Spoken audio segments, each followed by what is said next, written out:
Ustaz, kita pernah menzalimi teman dan kita belum sempat minta maaf. Qadarullah teman meninggal dunia. Apa yang harus kita lakukan? Berat. Ya, berat, benar. Susah. Kenapa? Karena kezaliman itu tidak akan pernah digugurkan sama Allah Subhanahu wa ta'ala. Kecuali kalau orang yang dizalimi mau memaafkan. Orangnya sudah meninggal, gimana? Apa kita datang ke kuburannya minta maaf? Engkau nek jawab Melayu. Ya. Susah. Maka ini pelajaran. Pelajaran buat kita semuanya. Dosa yang tidak akan dimaafkan oleh Allah adalah dosa syirik yang pertama, kecuali kalau dia taubat. Yang kedua adalah dosa kedzaliman kepada orang lain. Ini tidak akan digugurkan sama Allah karena itu bukan haknya Allah. Itu haknya manusia. Kalau manusia yang dizalimi tidak mau memaafkan, maka ya akan tetap dituntut nanti di hari kiamat. Maka ingat baik-baik. Kita pernah zalim sama siapa? Dia dulu orang yang terdekat. Istri. Pernah nggak berbuat zalim sama istri? Ibu kepada siapa? Suami. Pernah nggak berbuat zalim? Orang tua kepada anak. Anak kepada orang tua. Itu dulu. Coba lihat, ingat-ingat. Kalau pernah minta maaf sekarang. Ya. Nabi SAW berpesan, "Man kana lahu madlamatun li akhihi min 'irdin aw syai'in falyatahallal minhu al-yawm." Barang siapa pernah berbuat zalim kepada orang lain, entah itu kaitannya dengan masalah kehormatan. Kehormatan itu ngerasani, itu kehormatan. Berarti kita menzalimi saudara kita dalam kehormatannya, karena kita ngerasani dia, jelek-jelekan dia. Falyatahallal minhul yaum, hendaklah dia minta dihalalkan segera. Sekarang. Kenapa? Sebelum datang kematian, dan kalau sudah mati tidak ada lagi kesempatan untuk minta maaf. Tapi sudah terlanjur Ustadz, bagaimana caranya? Alhamdulillahirabbil alamin, salatu wassalamu ala nabiyina Muhammadin wa ala alihi wa sahbihi ajma'in, wa ba'd. Sekarang ini sudah terlanjur, sudah meninggal. Apakah tidak ada langkah-langkah yang bisa kita lakukan? Jawabannya ada. Namun saya tidak berani memastikan bahwa langkah-langkah yang diambil ini akan menghapuskan kezaliman Anda kepada orang tadi.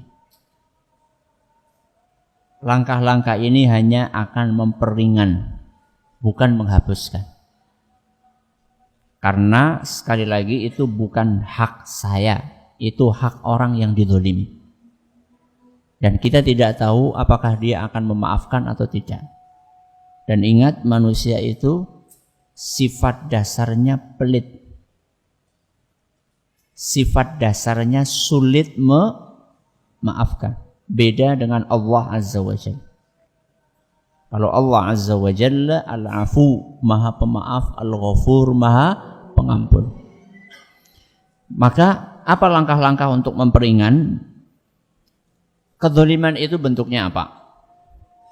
Kalau kezaliman itu bentuknya harta, Anda ngambil duit dia, nyopet, nyuri, korupsi, nyerobot jatah hak dia, maka yang dilakukan adalah mengembalikan harta itu kepada dia. Sudah meninggal Ustadz, ahli warisnya. apa? Ahli warisnya. Cari sampai ketemu. Kalau nggak ketemu Ustadz, cari lagi. Kalau nggak ketemu, cari lagi. Sampai ketemu. Sekarang alhamdulillah banyak media sosial. Ya. Sehingga maksimalnya usaha di zaman ini bisa lebih dibandingkan di zaman dahulu. Kalau nggak ada juga, sudah maksimal nyari ke sana kemari, telepon sana kemari, maka Anda boleh bersedekah atas nama orang tadi dengan nominal yang Anda ambil dari dia. Sedekah niatnya buat orang yang Anda zalimi. Ini langkah terakhir. Seandainya di kemudian hari Anda ketemu dengan ahli warisnya, Anda perlu menyampaikan hal ini kepada dia, ahli warisnya. Saya pernah berbuat gini sama orang tuamu. Saya cari-cari nggak ketemu ahli warisnya. Sekarang saya baru nemu. Gimana? Kamu? Tapi saya sudah sedekahkan atas nama bapakmu. Gimana? Kamu ikhlas atau tidak? Enggak. Maka harus dikembalikan. Harus dikembalikan walaupun Anda sudah sedekah atas nama dia. Ini resiko untuk meringankan beban kita nanti di akhirat. Lebih baik susah di dunia daripada susah di akhirat. Ini kalau kezalimannya berupa harta. Kalau kezalimannya berupa kehormatan, fitnah, ghibah, ngerasani, maka kata para ulama yang bisa dilakukan adalah, karena dia sudah meninggal, adalah memulihkan nama baik dia. Memulihkan nama baik dia. Bagaimana caranya? Anda luruskan. Kalau itu sifatnya fitnah, maka Anda luruskan. Bahwa orang yang pernah saya fitnah tidak seperti yang saya katakan. Dia orangnya baik. Anda harus putihkan nama dia. Mudah-mudahan ini bisa meringankan beban Anda nanti di akhirat. Walaupun tidak sampai membuat orang ini ridho. Gimana tahu ridho? Dia udah mati. Minimal fitnah ini tidak berkembang semakin besar. Kalau itu sifatnya ngerasani, bukan fitnah, ngerasani, maka yang Anda lakukan adalah menyebutkan kebaikan orang itu di tempat Anda ngerasani. Kalau Anda ngerasaninya di arisan keluarga misalnya, maka sebutkan kebaikan orang tadi di arisan keluarga. Kalau Anda menghibah orang tersebut di media sosial, maka sebutkan kebaikan orang itu di media sosial. Supaya bisa mengimbangi perbuatan jahat Anda kepada dia. Ini langkah yang dilakukan. Yang terakhir, Anda banyak-banyak istighfar. Banyak-banyak istighfar.